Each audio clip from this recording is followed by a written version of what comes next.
Life as a royal spouse isn't all crowns, palaces and banquets. It also means rules, media, scrutiny and even a cheating heart or two. You can't help but wonder, is it really worth it? Nothing seems more like the stuff of fairy tales quite than a royal romance, and yet the dynamics of these unique relationships are far more complex than they outwardly seem. Historically speaking, royal consorts were selected not based on true love but on political necessity.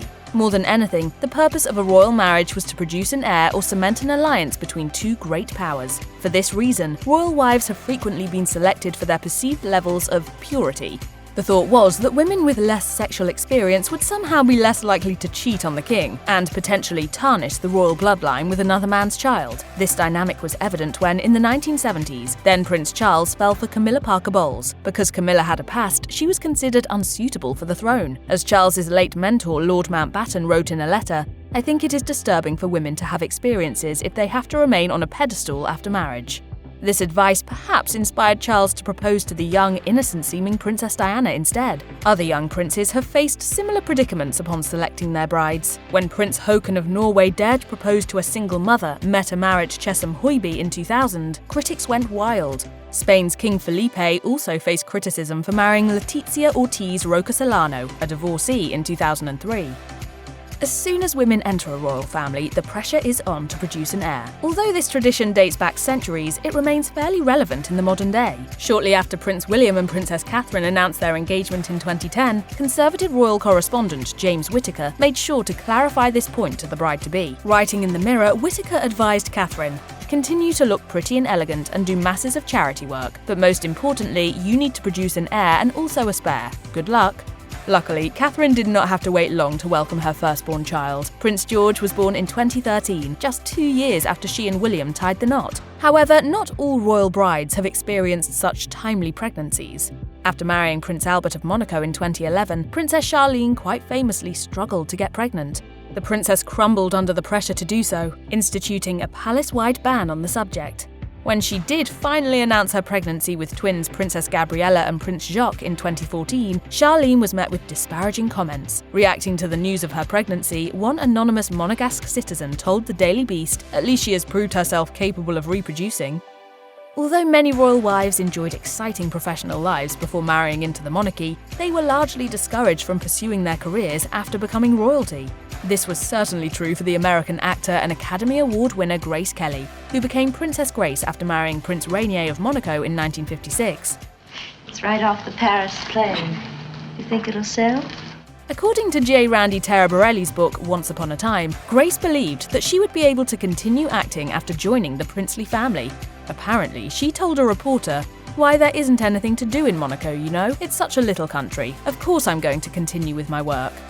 Things didn't turn out this way, however, as Rainier seemed to oppose his wife's career ambitions. It was decided that Grace would retire from acting. Her movies were even banned from the Principality. Since then, many more royal wives have been pushed out of the workforce. Queen Letizia of Spain relinquished a prominent journalistic career to marry King Felipe, while Princess Charlene of Monaco traded her Olympic dreams for Prince Albert. In 1999, Sophie Rhys-Jones tried to run her personal PR firm and do it all after marrying Prince Edward. However, she was forced to quit 2 years later, when it became clear that there was a conflict of interest between her royal role and her professional ambitions. When royal wives walk away from their careers, they are also expected to take on a new role. This means following protocols, royal rules that dictate everything from the way a princess stirs her tea to the language she can use when referencing the bathroom. Although many princesses of the 20th century were born into their roles, the same cannot be said for most modern brides. Because of this, many royal wives of our era have struggled with this aspect of palace life. In the Netflix documentary Harry and Meghan, Meghan Markle confessed her surprise upon discovering the rules of curtsying to the late Queen Elizabeth II. I remember in the car and driving up, and he said, "You know how to curtsy, right?" And I just thought it was a joke.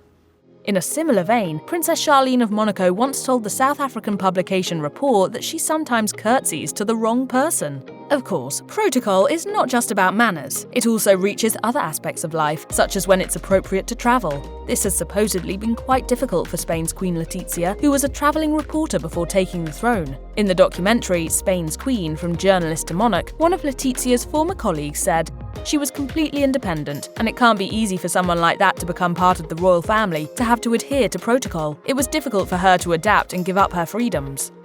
Although royal brides tend to project picture-perfect images to the public, their personal lives are not always so pretty. Throughout history, many queens and princesses have suffered their husband's infidelity. Few had the chance to do anything about it. This was certainly the case for Princess Diana, who was encouraged to accept her husband's extramarital affairs even prior to the couple's marriage. In a series of tapes that Diana recorded for her biographer Andrew Morton, Diana said that she learned about Charles's romance with Camilla Parker Bowles during their engagement. Apparently, the princess was so upset that she considered calling off the wedding. She recalled, "I said, I can't marry him, I can't do this." Unfortunately, Diana was discouraged from breaking off the engagement due to Charles's princely position. Her sisters reportedly told her, "Bad luck, Dutch, your face is on the tea towel, so you're too late to chicken out."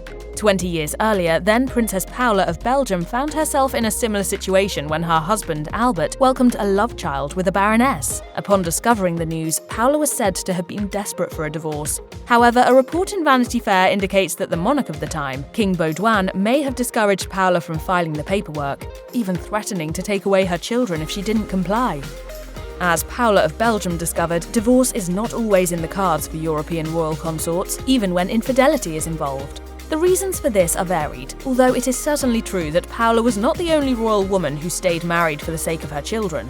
Princess Grace of Monaco may have also felt forced to remain married in order to keep access to her 3 kids. As J. Randy Taraborelli noted in Once Upon a Time, it would have been impossible for the Hollywood actor turned royal to win a custody battle against Prince Rainier. He wrote, "Grace couldn't very well change her mind about her marriage. Divorce would mean losing her children. Such was the law of the land, as it had been for centuries." Of course, there are other reasons why royal families try to separate themselves from instances of divorce. In Britain, for example, these sorts of proceedings have a history of putting the monarchy at risk. In 1936, when Wallis Simpson was granted a divorce to marry King Edward VIII, the country suffered a constitutional crisis that led to Edward's abdication and exile. When Prince Charles and Princess Diana divorced in 1996, the future monarch saw his approval ratings plummet permanently. It is announced from Buckingham Palace that, with regret, the Prince and Princess of Wales have decided to separate. This pattern shows how difficult it would be for, say, Prince William and Princess Catherine to separate without putting the crown at risk. A royal wife's job is to smile for the cameras, but the cameras don't always smile back. Thanks to a vast amount of press criticism, many highly ranked women have struggled to protect their public image. When Sophie, Duchess of Edinburgh, started going out with Prince Edward in the 1990s, she was attacked for being a Princess Diana wannabe. With her short blonde hair and bright blue eyes, Sophie could not help but look a little like the Princess of Wales, a fact that entertained the media for years. As late as 2001, a piece in the Daily Mail poked fun at the royal newcomer, writing, "You really have to wonder just how much a study Sophie has made of Diana's life." While the press cast Sophie as a Faust Diana, other royal wives were bullied even more severely. Sarah Ferguson, Duchess of York, told The Observer that tabloid criticism of her weight was so severe that it led her to develop an eating disorder. She said, "It took my opinion of myself to absolutely nothing, a piece of dirt." Princess Charlene of Monaco struggled so much with the critical media coverage of her wedding that she started crying at the end of the ceremony. After the fact, she told The Times, "Everything was just so overwhelming, and there were all the mixed emotions because of the rumours, and obviously all this tension built up, and I burst into tears." One of the main reasons that royal wives have such a difficult time is that they must always put the needs of the monarchy above their own. In many cases, this means prioritising the king and his wishes over all else. King Charles and Queen Camilla have been known to follow this model, and it seems to work for them. As royal expert Robert Lacey relayed in his book, Battle of the Brothers, Camilla had confided to Kate the secret of hanging on to a busy prince. Fit your timetable, well, basically your whole life, around his.